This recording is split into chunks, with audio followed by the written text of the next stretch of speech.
पांव पर खड़ा। ठीक है, अस्थि क्या है? अस्थि माने एग्जिस्टेंस, अस्तित्व।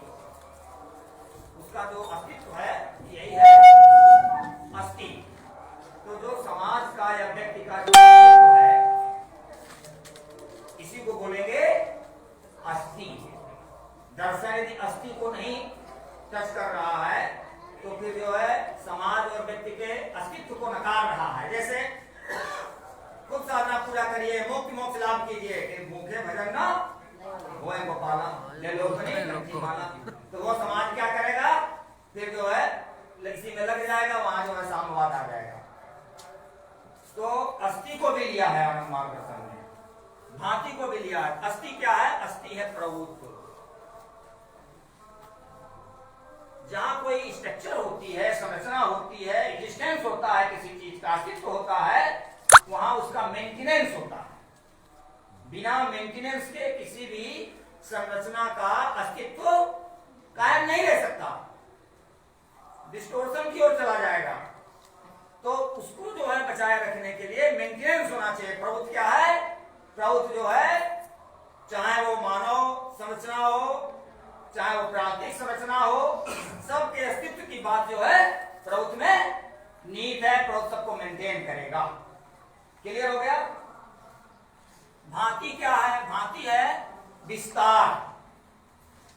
वो खड़ चक्र है ना भांति में, विस्तार का मतलब होता है एक्सपेंशन। मानसिक ये है फिजिकल, ये है साइकिक, वो है स्पिरिचुअल। बुद्धि की मुक्ति, नव मानवतावाद। नव मानवतावाद के दर्शन का हेडिंग में क्या है?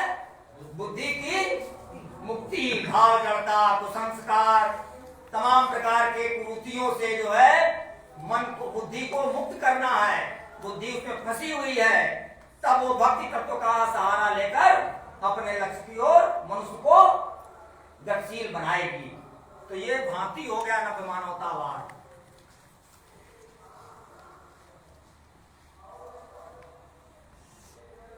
और जब ये बाधाएं दूर हो जाएंगी तब आदमी जब साधना करेगा, कीर्तन गाएगा, तब उसका जो है मन परम सत्ता की ओर आसानी से पहुंच जाएगा और आनंदम की प्राप्ति करेगा।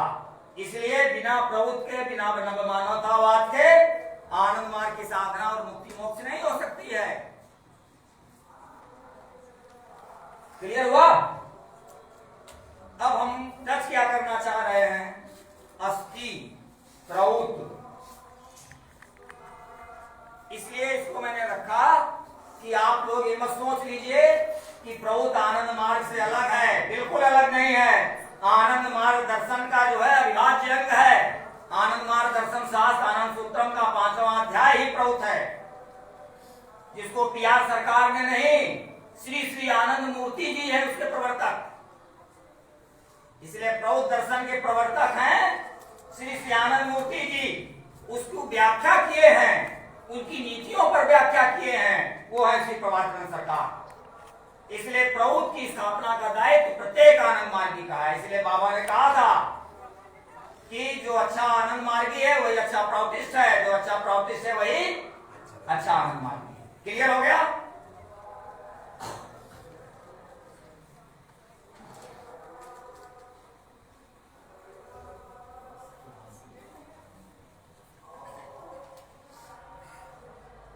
अब प्रभुत्व दर्शन पर हम आएंगे।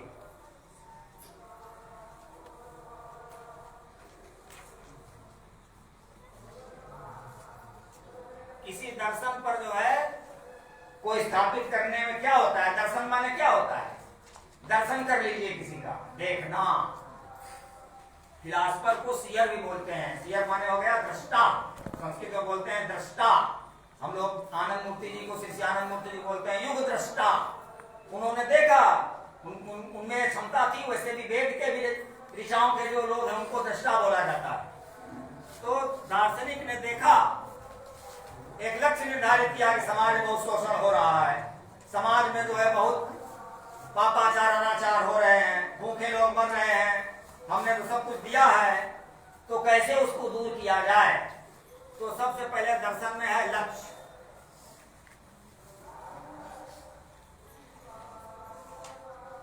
लक्ष्य को पाने के लिए क्या है? सिद्धांत।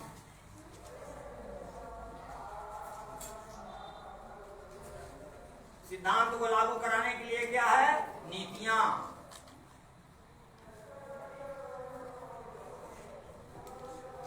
नीतियां को जो है क्रियान्वित करने के लिए क्या है? योजनाएं।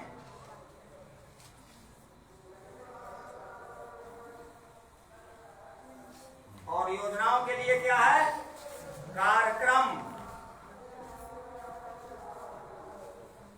और कार्यक्रम को सफल बनाने के लिए क्या है? रणनीति।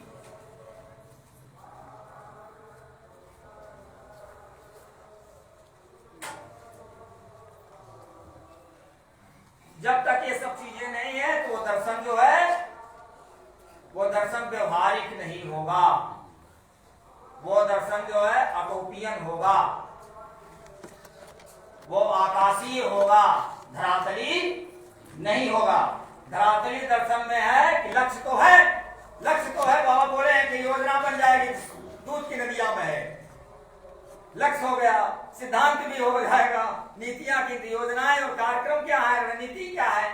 तो यदि ऐसा केवल योजना बन रही है, ऐसा कोई दर्शन बन रहा है तो दर्शन आकाशीय होगा, व्यवहारिक नहीं होगा। वैसे भी प्रौद्ध के बारे में बहुत से बुद्धिजीवियों का अंत में आकलन यही आता है कि ये व्यवहारिक नहीं है, ऐसा संभव नहीं है।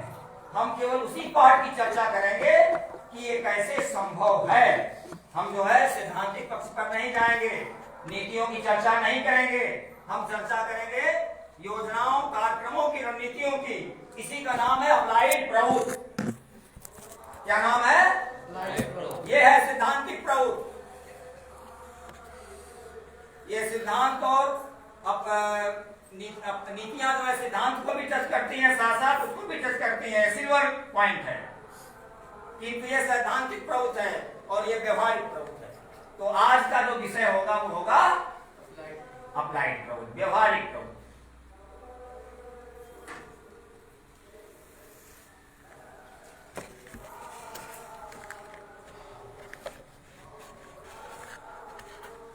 इसी व्यवहारिक प्रवृत्ति पर बीच बीच में नीतियों पर भी चर्चा हो सकती है,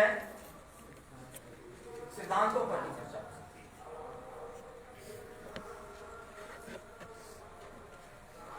तो व्यवहारिक पक्ष पर हम जा रहे हैं योजनाओं पर, ठीक है।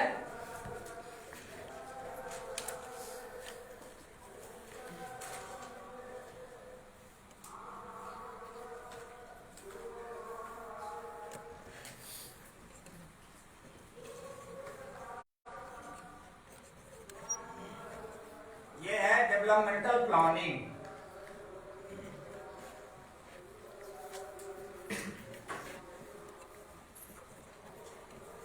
किसी भी जो चीज क्लास लिया जा रहा है वो इस प्राउटिस्ट इकोनॉमी के डेवलपमेंटल प्लानिंग चैप्टर के अंतर्गत है।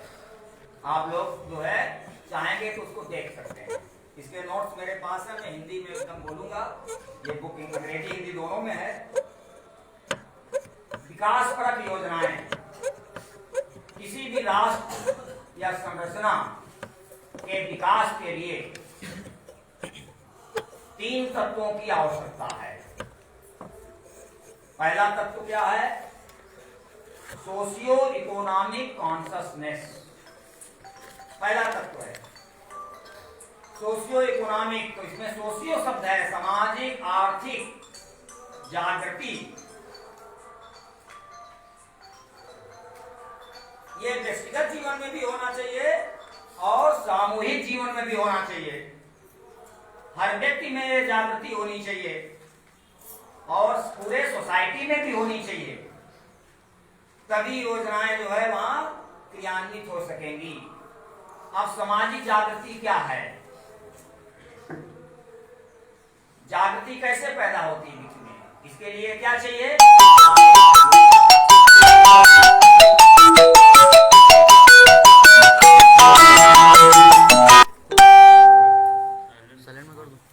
कर सकते हो, कर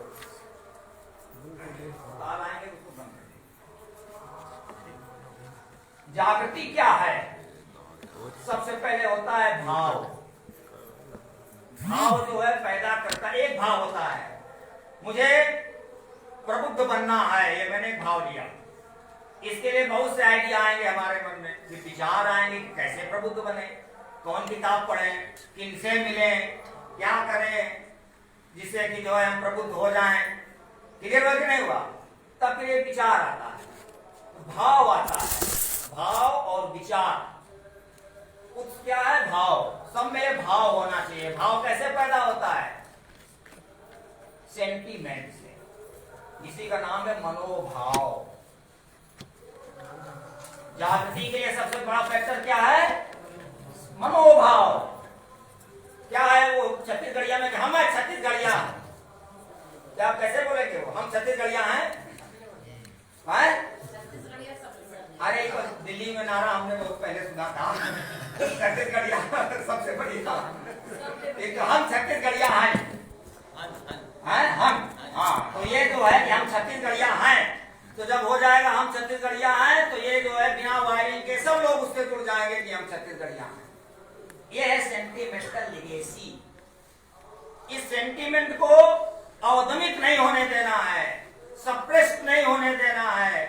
इस सेंटिमेंट इतना जगे कि लोगों के अंदर गौरव पैदा हो जाए कि छत्तीसगढ़िया सबसे बढ़िया, सबले बढ़िया।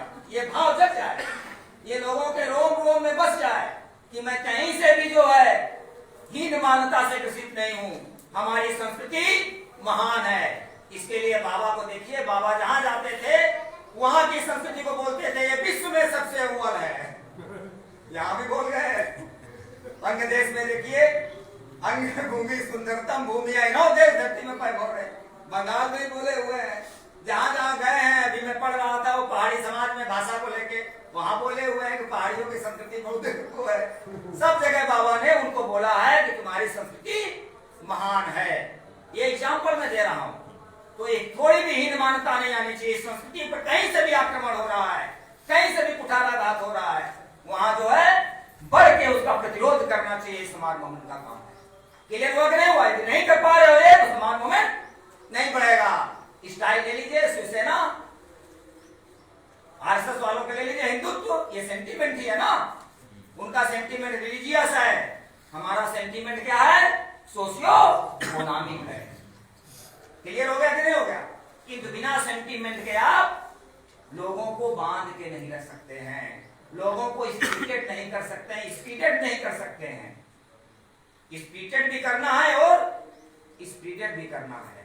उनको भावनात्मक प्रवाहित करना है और गतिशील भी बनाना है। क्लियर हो गया कि नहीं हो गया? तो सबसे पहले ये करना है। ये करने का मतलब यह है कि समाज जो है अपनी संस्कृति, अपनी भाषा, अपना जो है पूरा जो भी उसका एक्सप्रेशन है कल्चरल, उसको स्ट्रांग करे, हर कल्चर का विरोध करे। ये क्या है? ये कॉलोनी है जहां लोग बैठे हुए हैं, रायपुर। ये छत्तीसगढ़ में बाहरी लोगों की कॉलोनी है। बुरा नहीं मानिएगा आप लोग रायपुर के निवासी लोग, मैं केवल समाज आंदोलन के दृष्टिकोण से कह रहा हूं। इस कॉलोनी में जो लोग आए हुए हैं वो यहाँ माला जपने नहीं आए थे, वो यहाँ की धरती को लूटने आए थे। इसमें से कुछ लोग जो है इन्होंने अपना इंटरेस्ट यहाँ की धरती के साथ एकीभूत कर दिया, मर्ज कर दिया, वो यहाँ के निवासी हो गए। देखिए जो डेमोग्राफी होती है वो 4 प्रकार की है, समझ लीजिए आप इस चीज को। एक होते हैं आदिवासी, वो यहाँ के ओरिजिनल इनहेबिटेंट हैं। दूसरे होते हैं आदिवासी नहीं मूलवासी, मूलवासी। तीसरे होते हैं निवासी, चौथे होते हैं प्रवासी। ये 4 प्रकार की जो है डेमोग्राफी है, हर जगह है। यहाँ के देखिए आदिवासी जंगलों में है, यहाँ के मूलवासी जंगलों के सटे हुए इलाकों में है। आप अध्ययन कीजिएगा तो वहां वो लोग मिलेंगे। यहाँ के निवासी हैं जो कभी आए थे 300-400 साल पहले बाहर से, 200 साल पहले आए थे राजा रजवाड़े जमींदारों के बुलाने पर, वो यहाँ बस गए हैं। उन्होंने अपना इंटरेस्ट यहाँ के लिए मर्ज कर दिया है। मैं वर्णन नहीं करूंगा, वैसे सब आप सब लोग जानते हैं। वो लोग यहाँ के निवासी हैं। और कुछ लोग ऐसे हैं जो भिलाई में काम कर रहे हैं, फैक्ट्रियां खोले हुए हैं। एक उद्योग उनका मुंबई में है, एक दिल्ली में है, एक यूपी में है, वहां रिश्तेदार रहते हुए हैं। ये सब प्रवासी हैं।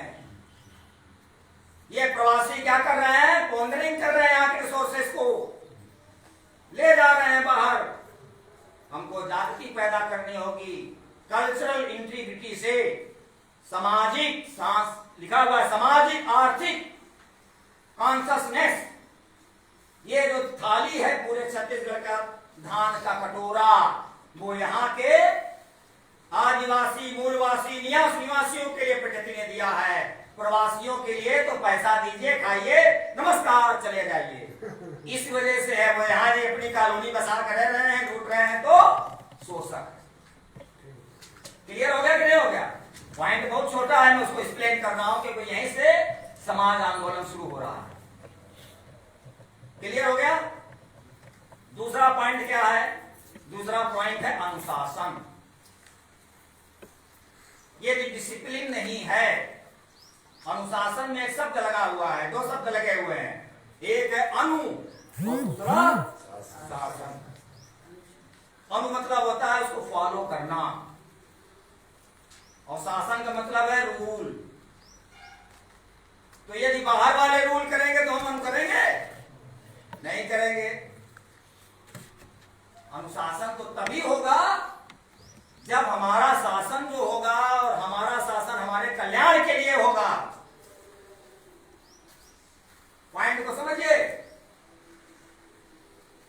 यदि शासक कहता है अनुशासन में रहो, शासन को मानो, तो शासन की भी व्याख्या होनी चाहिए कि वो शासन किनके लिए है, कौन कर रहे हैं।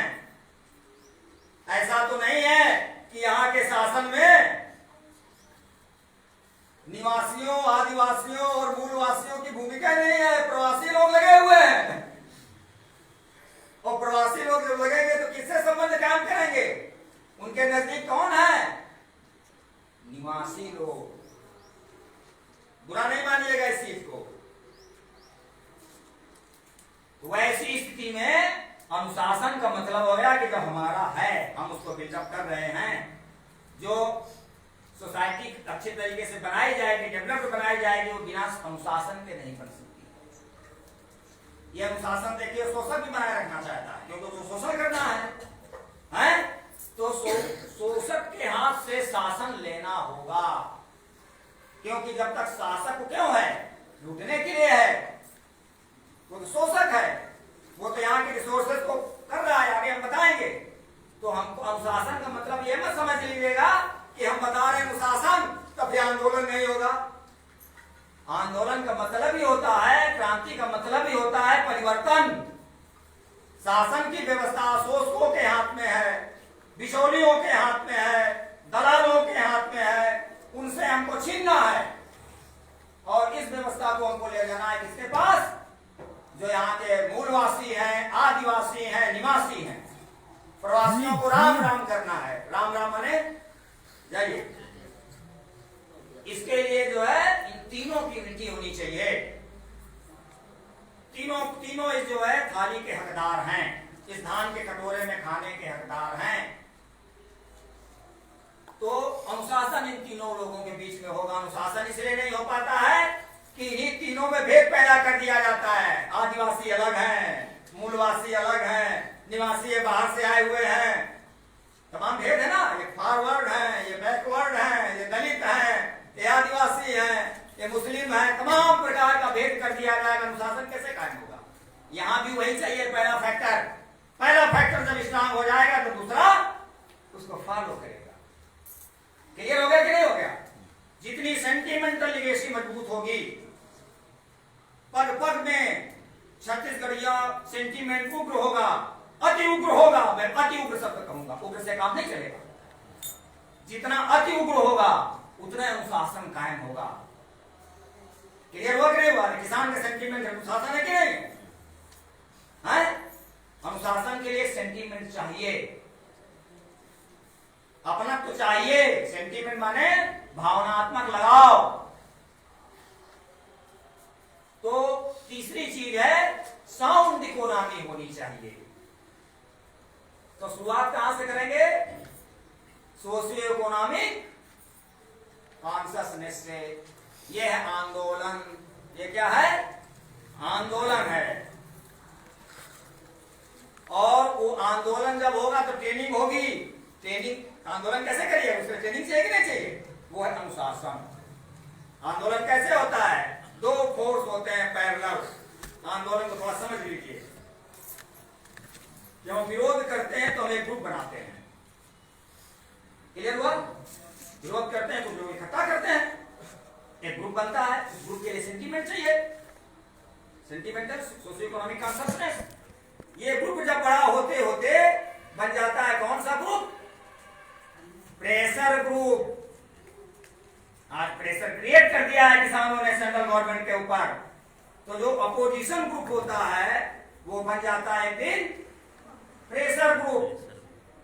और प्रेशर ग्रुप में फिर तक अफवाह चलती है। देखिए 11वें दौर की वार्ता हो गई, तो अब मालूम है सेंट्रल गवर्नमेंट को कि तकवार में भी हम पीछे जाएंगे तो ये प्रेशर ग्रुप ही पावर ग्रुप बन जाएगा, जो चाहेगा करवा देगा।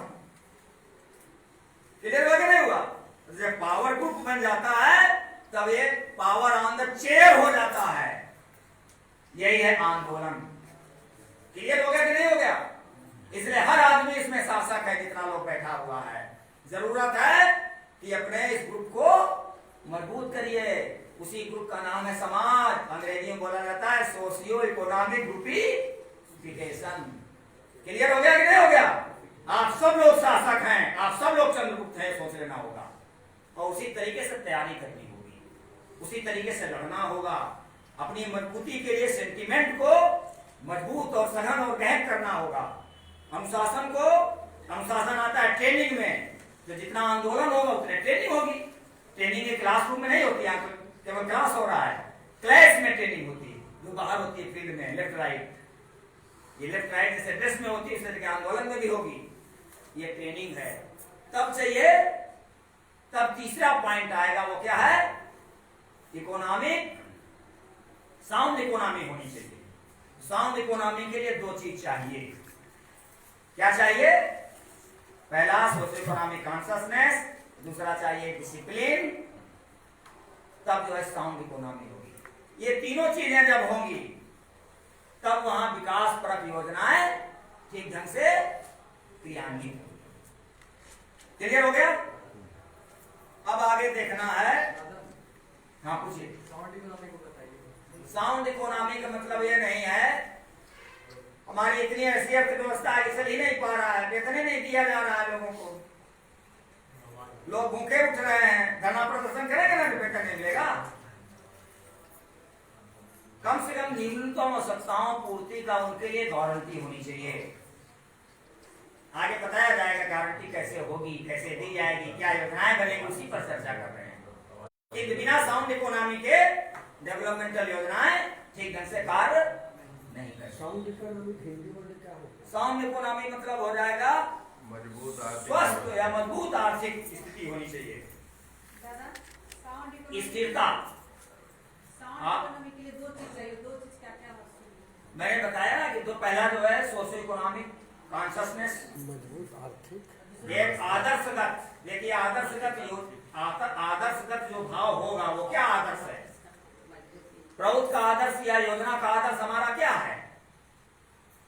हम एक चीज और क्लियर कर देते हैं, बढ़िया से आप लोग समझ जाइए। कल हमने इस पर चर्चा की थी आप लोगों के सामने, दीदी लोग नहीं थी, बहुत लोग नहीं थे, जान लें। अप्लाइड प्रभुत्व में चार चीजें हैं, चार मैगजीम हैं। मैगजीम मतलब हो गया सूत्रोक्ति, सूत्रों के द्वारा बात को कह दी जाए। तो अभी हमने दिखाया था लक्ष्य। दर्शन में क्या होगा? लक्ष्य होगा, सिद्धांत होंगे, नीतियां होंगी, योजनाएं होंगी। तो लक्ष्य को सूत्रोक्ति से हमने, सीपीआर सरकार ने उसके लिए सूत्रोक्ति क्या दी? एक्सप्लॉयटेशन नो मोर, नो मोर। शोषण और नहीं, अब और नहीं। क्लियर हो गया कि नहीं हो गया? ये सूत्रोक्ति है जो लक्ष्य को पूरा करती है कि जहां समाज आंदोलन होगा, जहां प्राउटिस्ट होंगे, वहां किसी प्रकार का शोषण बर्दाश्त नहीं किया जाएगा। क्लियर हो गया कि नहीं हो गया? इसलिए उसकी जानकारी पूरी होनी चाहिए। दूसरा जो है सूत्रोक्ति क्या है? सिद्धांत, प्रौद्ध का सिद्धांत क्या है?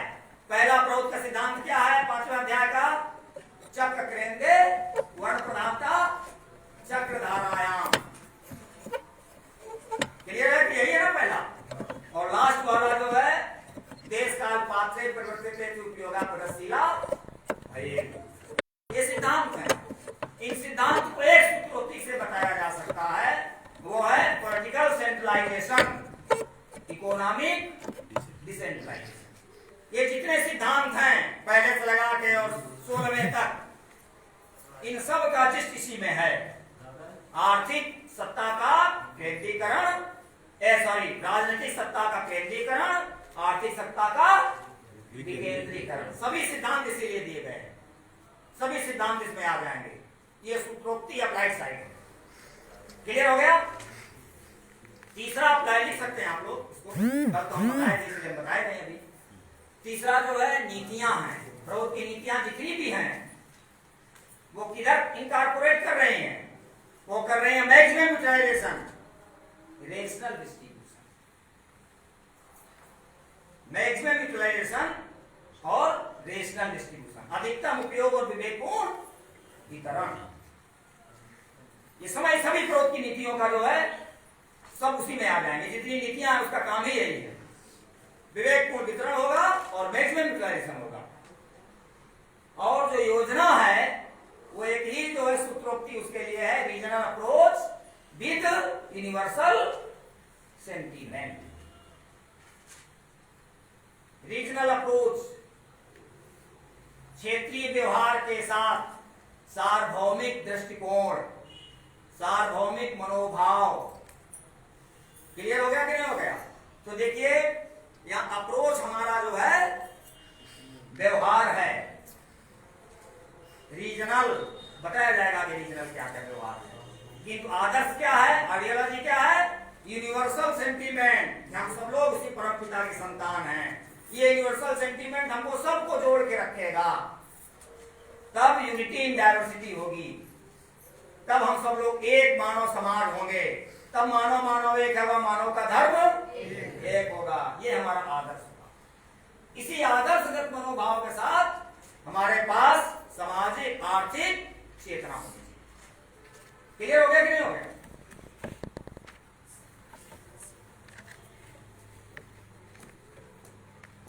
अब आर्थिक स्थिरता के लिए कुछ मौलिक निर्देश हैं, विकेंद्रित योजना के लिए कुछ मौलिक निर्देश हैं। मौलिक निर्देश को आप लोग नोट करें।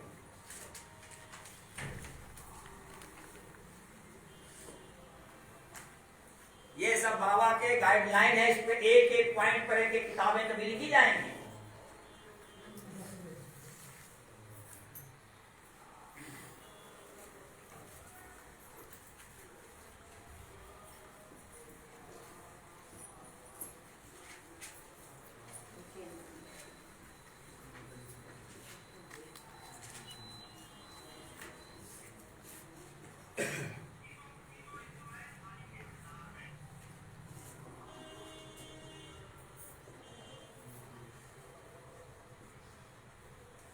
हम बोलते जाएंगे, आप लिखते जाइए, हम नहीं भी लिखेंगे तो भी लिख लीजिए।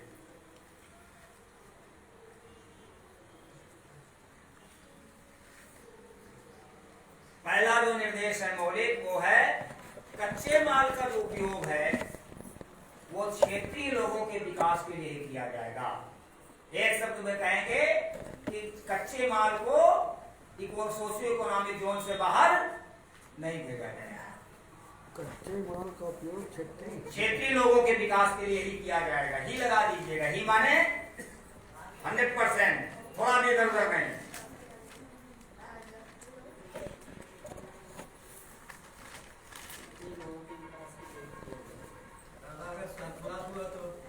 आगे है उसके लिए, आगे उसके लिए है, सरप्लस होगा तो क्या करना है उसके लिए आगे है।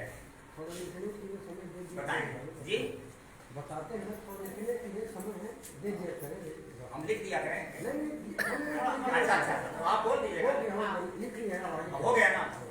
दूसरा है व्यक्तिगत, समूहगत और पार्टीगत फायदे के विपरीत क्षेत्रीय आशाओं व आकांक्षाओं की पूर्ति। लक्ष्य क्या होगा इसका, विकास की योजनाओं का? कि होता है ना नेहरू जी के नाम पर, फिर इंदिरा जी के नाम पर, फिर राजीव जी के नाम पर, फिर जो और अभी जो योजनाएं आ रही है वो दीनदयाल उपाध्याय बिहारी बात कहने का मतलब है वहाँ पार्टी का फायदा लेना है, क्षेत्रीय लोगों के विकास का भाव नहीं। इंदिरा गांधी आवास, अरे इंदिरा गांधी का आवास थोड़ी है, यहाँ तो मटरू गुटरू का आवास है, तो उसका नाम जो है वहां दीजिए। इंदिरा गांधी कहाँ से आ गई है, राजीव गांधी कहाँ से आ गए? तो उनको अपने पार्टी का फायदा देना है, उसके विपरीत लक्ष्य योजना का होगा कि कोई भी पॉलिटिकल इंटरफेयर नहीं होगा। एक और बात बता दूं, ये प्रवृत्ति की मूलभूत है और साथ साथ देखिएगा उसका भी है, सिद्धांत भी है। पॉलिटिशियनों के हाथ में इकोनॉमिक पावर नहीं रहेगा, एकदम नहीं रहेगा। सरकार जो है आर्थिक शक्ति से विहीन होगी, उसके पास केवल राजनीतिक ताकत रहेगी। यदि आर्थिक ताकत यदि सरकार के हाथ में आ जाएगी तो स्टेट कैपिटलिज्म हो जाएगा, तो इकोनॉमिक जो है डिसेंट्रलाइजेशन होगा ही नहीं। इसलिए टैक्स का पैसा गवर्नमेंट के पास नहीं जाएगा, सब कोऑपरेटिव के माध्यम से होगा, डिविएशन हो जाएगा। इसका भी एक सुंदर क्लास है कोऑपरेटिव का, कैसे कोऑपरेटिव की व्यवस्था करेगी, सुंदर क्लास इसका है, आज के सब्जेक्ट का विषय नहीं। दूसरा पॉइंट क्या लिखे तो बता दीजिए। व्यक्तिगत समूहगत ये योजना जो है हरिजनों के लिए है, ये योजना ओबीसी के लिए है, ये योजना अटल बिहारी वाजपेयी के नाम पर है, ये सब नहीं रहेगा। क्षेत्रीय लोगों के विकास के लिए होगा, स्थानीय लोगों के विकास के लिए होगा। इसके लिए मैं बोल रहा हूँ व्यक्तिगत समूहगत पार्टीगत फायदा के विपरीत क्षेत्रीय लोगों की आशाओं आकांक्षाओं की पूर्ति, आशाओं आकांक्षाओं की पूर्ति। क्योंकि जब नेता अपने पार्टी को फायदा देता है तो वहां लोकल लोगों को तो केवल वो विधेयक और नीति झुंझुना में लॉलीपॉप पकड़ा रहा है, उसका लक्ष्य थोड़ी है। उसका लक्ष्य है कि पार्टी को मजबूत करना, सत्ता में बने रहना।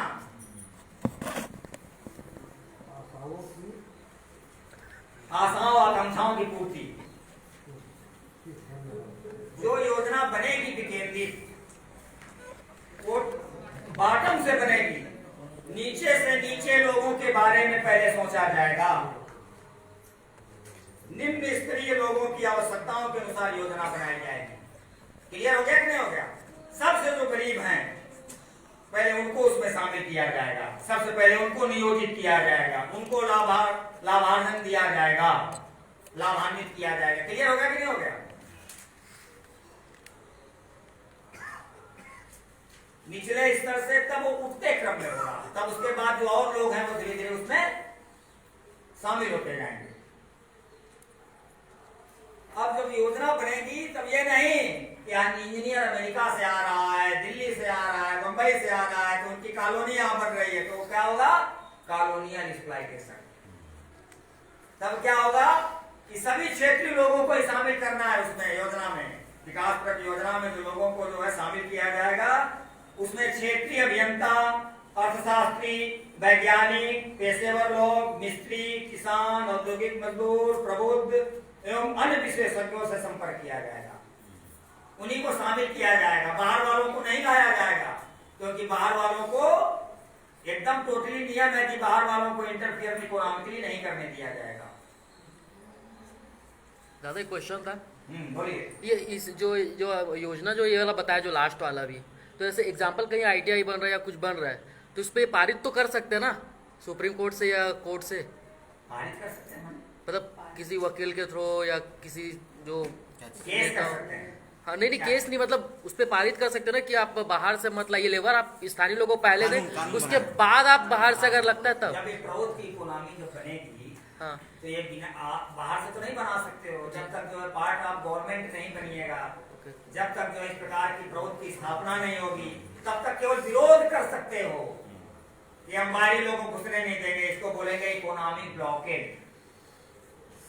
हम हमारे इंजीनियर जब कैसे होगा, कैसे भड़काओगे कि यहाँ के इंजीनियरिंग कॉलेज के जो यहाँ के लोकल छात्र बेकार बैठे हुए हैं, जिनको डिग्री और डिप्लोमा मिला हुआ है, उनको काम में नहीं लाके और राजनीतिक फायदा लेने के लिए बाहर वालों को ले आ गया, तो यहाँ के सब इंजीनियर को शामिल करोगे बेरोजगार संघ में, छत्तीसगढ़ बेरोजगार संघ में, उनके घर को धरवा दोगे, उनके काम को ढवा दोगे, नहीं होने देंगे। हमको उसमें शामिल कीजिए। ये आंदोलन का पार्ट है। क्या होना चाहिए सीख लीजिए, उसको करने के लिए आंदोलन करना है। अपने से नहीं देंगे बाबा। क्लियर हो गया कि नहीं हो गया? हम ये सब आंदोलन के पॉइंट बता रहे हैं। आंदोलन किस पॉइंट में करोगे? कांग्रेस के स्टाइल से करोगे, भाजपा के स्टाइल से करोगे, प्रौद्ध के स्टाइल से?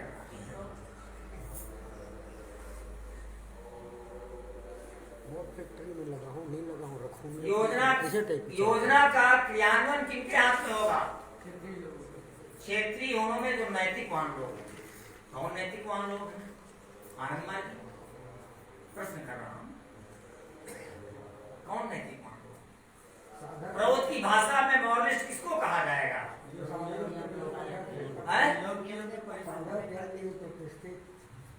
कैसे प्रतिष्ठित? पता कैसे चलेगा? कैसे जानेंगे कि वो प्रतिष्ठित है? मतलब उसके लिए क्या नियम है? प्रतिष्ठित का क्या नियम है? खूब नियम चाटे हुआ है, रट के सुना देगा, खूब बाबा राम कर रहा है, खूब जो है साधना कर रहा है, वो मॉडलिस्ट है? नहीं, वो बगल वाले को पूछता नहीं है, खूब बढ़िया बढ़िया खा रहा है, तगड़ा गेट लगाया हुआ, बगल में झुग्गी झोपड़ी है, दादाजी जा रहे हैं 2 रुपया दे रहा है, एहसान के साथ 1 घंटा बैठा के, उसको आप मॉडलिस्ट बोलिए? कैसे मॉडलिस्ट है वो? तो ना प्रौद्ध के पहले सिद्धांत का पालन कर रहा है, ना वो नियम का चर्याचर का पालन कर रहा है, और ऐसे मार्गियों की तो भरमार है आनंद मार्ग में। समाज की सेवा करते दिखेंगे नहीं, प्रौद्ध में परिभाषित किया गया है कि मॉडलिस्ट कौन है। वो आनंद मार्ग के जीवन वेद के मुताबिक व्याख्या मत करिए, भ्रम में पड़ जाइएगा। प्रौद्ध में 2 तत्व बताए गए हैं। एक तत्व है आत्म सुख तत्व।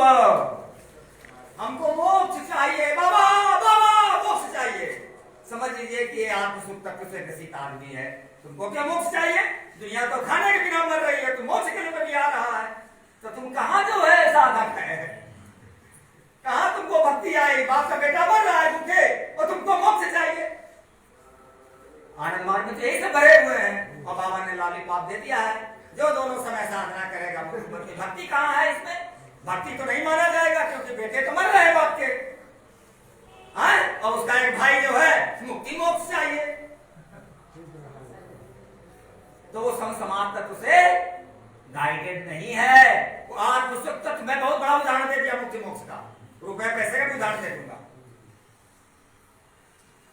चर्याचरण में कठोरता से पालन किया जाएगा तो उसमें प्रतिबंध लगा हुआ है। अधिकी खर्च करने के पहले आचार से पूछिए। पढ़ लीजिए आप लोग चर्याचरण। घर बनवा के मार्बल लगवा रहे हैं, किससे पूछे हो? बगल में तो झोपड़ी भी ठीक से नहीं है। डोनेट कर देना चाहिए था पैसा, सामान्य तरीके से रहना चाहिए।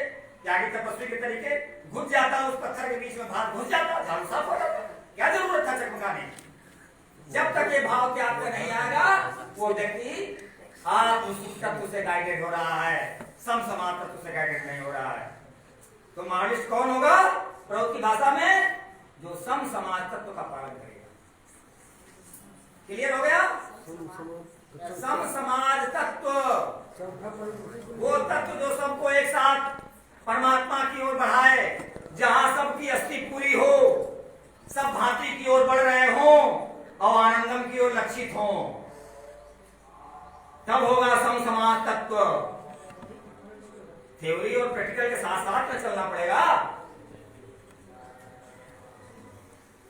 किंतु जो है, इसीलिए प्रौद्ध कठिन है, इसीलिए जो बहुत बुद्धिमान आनंद मार्गी हैं प्रौद्ध के पछड़े में नहीं पड़ना चाहते। साफ शब्दों में कह रहा हूं, नहीं पढ़ना चाहते। इसमें कीर्तन में आ जाएंगे, सब कुछ आएगा, घटा प्रदर्शन में वो 3-4 आदमी बैठा रहेगा, बाकी लोग नहीं आएंगे, बहुत कम लोग आएंगे। गलत कह रहा हूं क्या? क्योंकि उनको क्या मतलब है? वो तो जो आत्मसुख तत्व से हैं। बाबा सब चीज लिख के गए हैं, ये चीज की व्याख्या होनी चाहिए, और ये सबसे पहले हमको सोचना चाहिए। हम भी यदि वही आत्मसुख तत्व में है तो हम बोलने के अधिकारी नहीं है। हम भी यदि एयर कंडीशन में चल रहे हैं, 500 रुपया का जूता और खूब बढ़िया महंगा चीज रखे रहे हैं और दादा मार्गियों से कंधा मांग रहे हैं, तो इनको हम त्याग के बारे में कह सकेंगे? नहीं कह सकेंगे, बिल्कुल नहीं सुनेगा, कह नहीं सकते हैं, मॉडल नहीं हमारे पास। तो हमको या सबको आत्म सुख तत्व नहीं, सम समाज तत्व से, जो सम समाज तत्व में प्रतिष्ठित हैं वो मॉडलिस्ट हैं। उनको जीवन वेद याद हो या ना याद हो। ये दादा ये आत्म सुख वाले जो पर्सन है, जिस टाइप के लोग हैं वैसे नजर में है। आत्म सुख तत्व मतलब हाँ, हो गया आत्म- स्वार्थ, हाँ ठीक है, तो selfish motive। वो हाँ तो ये इनका तो फिर वेस्ट हो रहा है ना लाइफ, भले वो मार्गी है। हम नहीं समाज के लाइफ के बारे में अरे ठीक है दादा, फिर भी लेकिन एक वो तो निश्चित ही है, इसलिए उनके पास जाइए, उनको समझाइए। हाँ वही तो दादा जो चाह रहा है। क्या समझाएंगे? हाँ? जो सुनेगा नहीं उसको क्या समझाएंगे? जो एयर कंडीशन में बैठा है, देखिए ऐसा है कि बाबा ने एक जगह कहा है, बाबा का एक प्रवचन है आनंद वचनामृतम का, उसमें बाबा ने जो है शंकराचार्य के श्लोक की व्याख्या की है। कुरुपुण्य अहोरात्रम स्मरे नित्य नित्यताम, ये श्लोक है। इसमें बाबा ने कहा कि अकेले क्यों जाओगे, तुम्हारे पास जो है सद्गुण जो है 10% है, उसके पास दुर्गुण 90% है, तो 10% वाले 11 आदमी को लेके जाओगे, 110% सद्गुण आ जाएगा, गुण आ जाएगा, तब वो समझ जाएगा। मतलब बाबा जो बोलते थे सर्वे भवन्तु सुखिनः सर्वे सन्तु निरामया सर्वे भद्राणि पश्यन्तु मां कश्चित् दुःखं माप्नुयात्, इसमें हिंदी बंगला इंग्लिश में समझाते थे। परिस्थितियों के दबाव में पड़कर किसी को कष्ट भोग, ये परिस्थितियां पैदा हुई हैं कि लोग कष्ट भोग कर रहा है। हमको वैसी परिस्थिति पैदा करनी है कि कष्ट देने वाला भाग जाए, वो डर जाए, भयभीत हो जाए, और कष्ट पाने वाला के कष्ट दूर होने लगे। ये परिस्थिति भी तो पैदा करनी है, कलेक्टिव वातावरण पैदा करना है, यही आंदोलन है। ये आंदोलन जो है सामान्य नहीं होगा, ये आंदोलन काफी फाइटिंग के साथ होगा। इस आंदोलन में शोषक लोगों के मन में जो नर्म मांस और रक्त जो है चपका है दांतों में, इसका स्वाद जल्दी छोड़ेंगे नहीं छोड़ेंगे, किंतु सामूहिक शक्ति के आगे शोषक भाग जाएंगे। इसलिए उन परिस्थितियों को पैदा करना है, ऐसी परिस्थितियों को सृजित करना है कि शोषक लोग भाग जाएंगे। क्लियर हो गया? आगे बढ़ा जाए। बाबा की जय। बाहरी लोगों की जनसंख्या बिल्कुल स्वीकार नहीं की जाएगी। Protect population must not be allowed. जैसे चले आ रहे हैं पिट्ठू लटका के दूसरे जगह से, यहाँ फैक्ट्री खुली कि सब बाहर लोग आ गए, क्यों बाहर वाले की एम्प्लॉयमेंट बचा लेंगे? इसको समझ लीजिए, कॉलोनियल एक्सप्लॉयटेशन क्या है। कॉलोनियल एक्सप्लॉयटेशन क्या चीज है? औपनिवेशिक शोषण। पहले यहाँ के कच्चे माल को ब्रिटिश लोग खरीदते थे, फैक्ट्रियां थी लंकाशायर मैनचेस्टर में, वहां बनता था, फिर वहां से जहाज से लाद के लाते थे, और यहाँ जो है बड़ी बड़ी बाजारें उनकी थी, वहां बेचते थे। यही है औपनिवेशिक शोषण। आज भी औपनिवेशिक शोषण होता है। लोकल लोगों की एम्प्लॉयमेंट नहीं रखेगा, इसलिए नहीं रखेगा कि जब फैक्ट्री में लोकल लोग रहेंगे तब इनकलाब जिंदाबाद करने लगेगा। घर से चाय पी के आइएगा, इनकलाब जिंदाबाद। तो क्यों करिएगा? क्योंकि वो लूट रहा है, शोषण कर रहा है। इसलिए जब शासक बाहरी होगा तो इनकलाब होगा। फैक्ट्री वाली बाहर वाली की फैक्ट्री है, वो लूट के मुंबई ले जा रहा है, अब आपको जो है लाभार्जन में बहुत मार्जिनल दे रहा है, तो इनकलाब तो होगा, होना भी चाहिए। तो वो लुटेरा आदमी कभी भी जो लोकल लोगों को नहीं रखेगा, वो बाहर वालों को लाएगा जो यहाँ की बाजार में 50% खर्च करेंगे। आप लोग चाय पानी की दुकान खोलिएगा, जो बाहर के एम्प्लॉइयों को दीजिएगा, कोई कपड़ा बेचेगा, कोई चाय पानी कराएगा, कोई होटल में खाना खिलाएगा, यही ना करेगा यहाँ का लोकल लोग। और वो आएंगे बाहर से जो है आराम से कमरा कोई दे देगा किराए पर, और वो वहां करेंगे और इधर उधर करेगा तो उनको छाट देगा, वो तो आंदोलन नहीं कर सकेगा, उसके पास तो लोकल बेस नहीं है। क्लियर हो गया कि नहीं हो गया? इसीलिए वो लोग बाहर के लोगों को एम्प्लॉयमेंट देते हैं। यहाँ भिलाई, यहाँ जितनी भी फैक्ट्रियां हुई हैं उसमें जाकर सर्वे कीजिए, 50% से ज्यादा लोग बाहरी हैं। इनकी पॉलिसी है औपनिवेशिक शोषण की। हमने बताया था कल कि जहां बिल्कुल जो है चीनी नहीं होती है, बिल्कुल गेहूं नहीं होता है कलकत्ता में, वहां ब्रिटानिया बिस्किट का फैक्ट्री लगा हुआ। कहां से गेहूं जा रहा है? यूपी पंजाब से जा रहा है। महाराष्ट्र और यूपी से सुधर जा रहा है और काम करने वाला भी आदमी यहीं से जा रहा है और बिकने के लिए भी यही आ रहा है।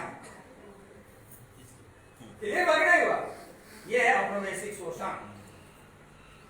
इसलिए बाहर के लोगों को अलाउ नहीं किया जाएगा।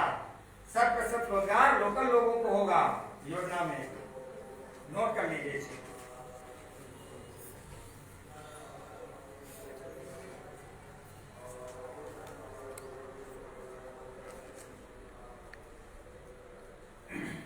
जनसंख्या का पुनर्गठन किया जाएगा योजना बनाने के पहले। वो एक जैसी सांस्कृतिक विरासत जिसको बोलेंगे कल्चरल लिगेसी, कल्चरल लिगेसी एक तरह की, और एक तरह का जो है आर्थिक क्षमता। क्लियर हुआ कि नहीं हुआ? समान आर्थिक क्षमता, समान सांस्कृतिक जो है जो विरासत है उसको मिला के जो है जनसंख्या का पुनर्गठन किया जाएगा, समाज का निर्माण किया जाएगा। तब क्या होगा कि उनको अपनी संस्कृति और अपनी जमीन और अपनी चीजों से प्यार होगा, अपनी प्रकृति और धरती से प्यार होगा। तो जैसे बाहरी लुटेरे यहाँ के हवा और पानी के प्रदूषित करते हैं, यहाँ के जल जंतुओं को मारते हैं, वो नहीं मारेंगे। ये संस्कृति है। क्लियर हुआ कि नहीं हुआ?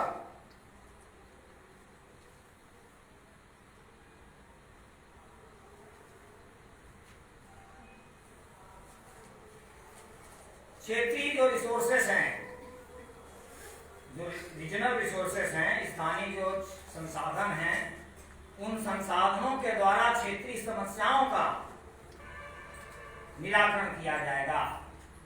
जो हमारे पास रिसोर्सेस हैं उनके द्वारा करेंगे। ये नहीं कि एमयू कर लेंगे। एमयू जानते हैं क्या होता है? Memorandum of understanding. तब कैपिटल कोई लेके आ रहा है, कोई चीज लेके आ रहा है, कोई मार्केटिंग के लिए आ जाएगा और सबसे एग्रीमेंट हो गया, सब लुटेरे आके जो लूट काट के चले गए।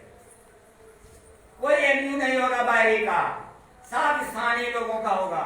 ये सब बाबा के दिए हुए नियम है, पढ़ लीजिएगा, इसमें दिए हैं।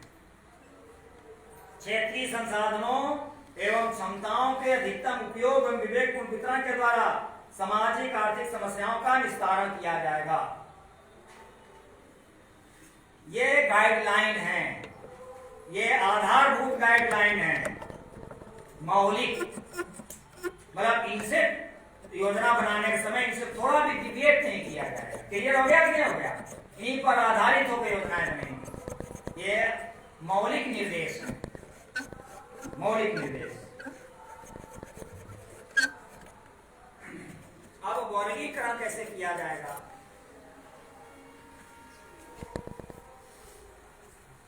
जिस इकाई के लिए योजना बनेगी उस इकाई का भी सामाजिक आर्थिक इकाई या समाज का वर्गीकरण होना होगा।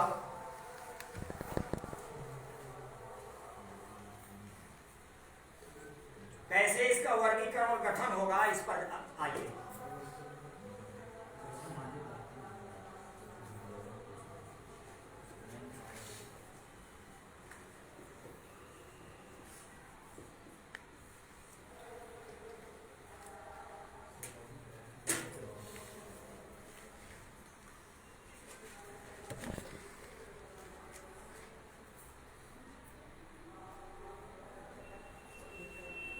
समाज की प्रवृत्ति की जो नीतियां हैं, जो सिद्धांत हैं, उसको क्रियान्वित करने के लिए एक सामाजिक आर्थिक इकाई होगी जहां की योजनाएं बनाई जाएं, क्योंकि नीतियों को क्रियान्वित करने के लिए योजनाओं की जरूरत पड़ेगी।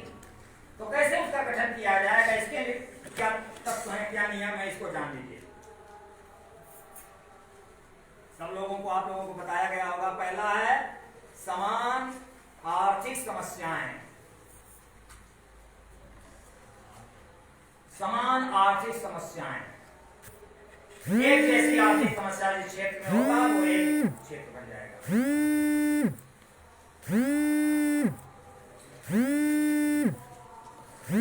समान आर्थिक क्षमताएं,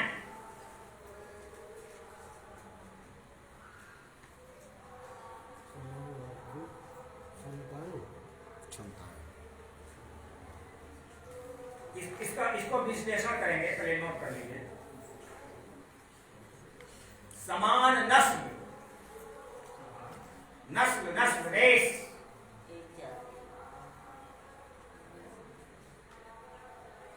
समान भावनात्मक विरासत,